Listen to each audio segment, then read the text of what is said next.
Good morning, good morning. I want to make a little video about filling up your cup first. I just hit a bump. No, I want to make a little video about filling up your cup first and being filled with energy for other people. Why am I doing this? Because it's Saturday morning and I'm, per usual, angry. I don't know why. It's a Saturday morning. I'm just always angry. I felt like making a video. So, I talked to a lot of people, and I noticed that they just don't have energy to wake up in the morning. They don't have energy to do things. They don't have the energy to hit their goals. And it's just I just don't understand why. It's very pathetic. And I've experienced the same thing. I've experienced that same feeling. I believe that far too many people are trying to do other things and other causes, like help children, help their family, help other people, help all these other people, which is great. I love that. I love leadership. I love helping other people. I think it's the purpose of life. I think God put us on this planet to help other people and transfer our energy and our knowledge in others. That is freaking great. Let me ask you something. When your cup is empty, who are you going to give anything to, right? Who are you going to give anything to? Nobody. You can't do nothing. So, let's say that you're in your, I don't even think I should throw an age on there. 20s, 30s, 40s, 50s. You can always start over. You can always add more energy in your life, and it always is a slow, consistent process. Me, for right now, I feel the best that I've ever felt in my entire life.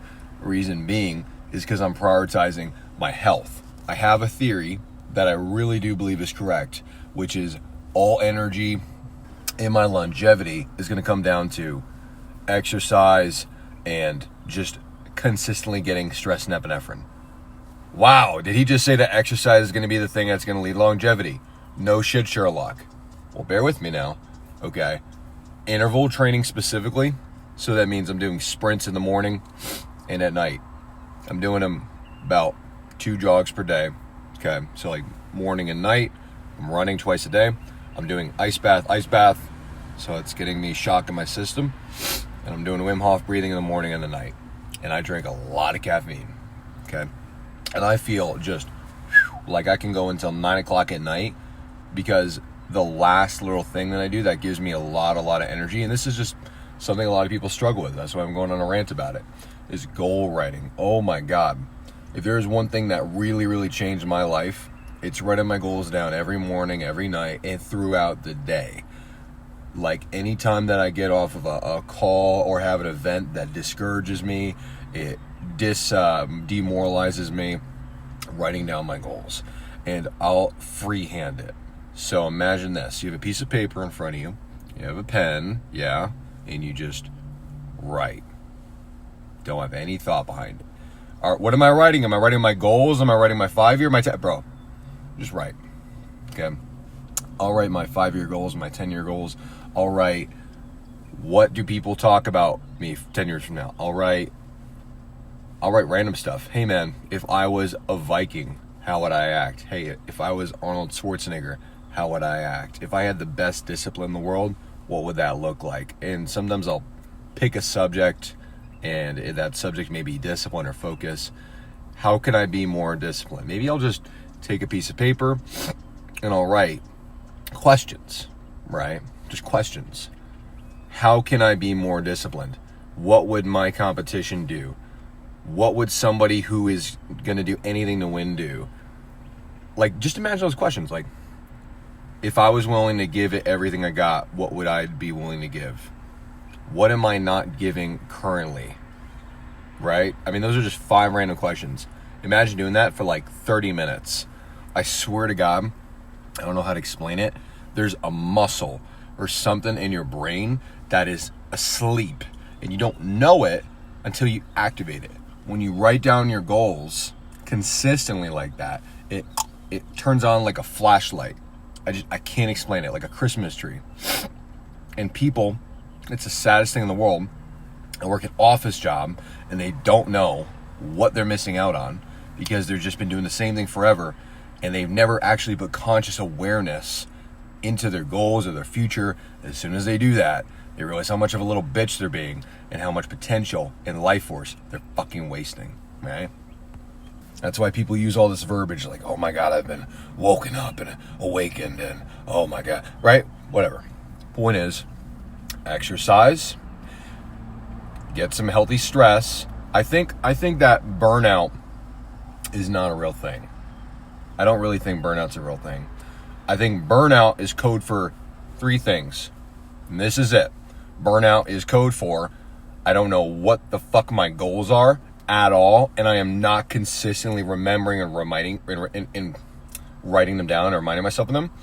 Because if you do, it releases, I swear to God, I don't know how to explain it. Stress is a chemical.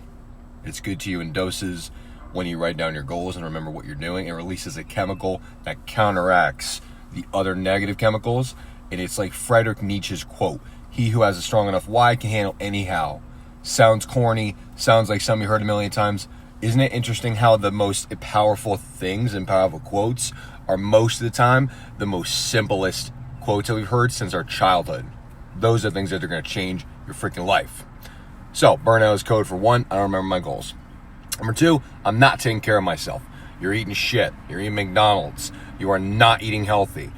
Whatever healthy is to you. For me, I have a very different definition. I'm on the carnivore diet, right? For certain people, it could be keto. It could be, I just eat a banana in the morning. I eat some blueberries. That's fantastic. Just do something. Quit going to freaking Burger King, right? Put the fork down, okay? Go to the gym. Do some cardio. It hits you differently. All right. And number 3, I am not taking consistent actions to improve myself in my craft, right? Which means that if I'm, for example, whatever I'm doing in sales, okay, I'm consistently consuming material that's going to make me better at my craft. If I'm deciding to watch a random person, a random video, and not, role playing and rehearsing and watching content that pertains to my field and my craft, I'm going to feel like I'm not going in the right direction because I feel like I'm not improving because I'm getting shiny object syndrome. I want to look at that. I want to look at that. Oh my God, it's a Ferrari, and oh my God, it's crypto and real estate. Whoa, and you get distracted, but if I just stay on one thing and I'm really, really drilling it in, I feel like, okay, cool, great. Maybe not today, maybe not tomorrow, maybe not in a week, maybe not in a month, maybe not in 3 months and 4 months and 5 months and 6 months. But I tell you what, about a year from now, when I reflect as a result of doing the consistent, which is the hardest word that everybody struggles with, consistent actions, about a year from now, I'll be like, man, I'm so much better at my craft, right? But if I'm spending my time, I'm looking at, this guy and Tim Ferriss and Tony Robbins, I'm going to suck and I'm not going to have shit. And I'm going to be like, wow, I know a lot about how to work 4 hours a week for the 4-hour work week, but I don't know shit about my job, right? Stay consistent with your craft, even if it is extremely boring, right? So those are the 3 things that are going to burn out. Make sure you fill up your cup, for God's sakes, because otherwise you're going to have nothing else to give.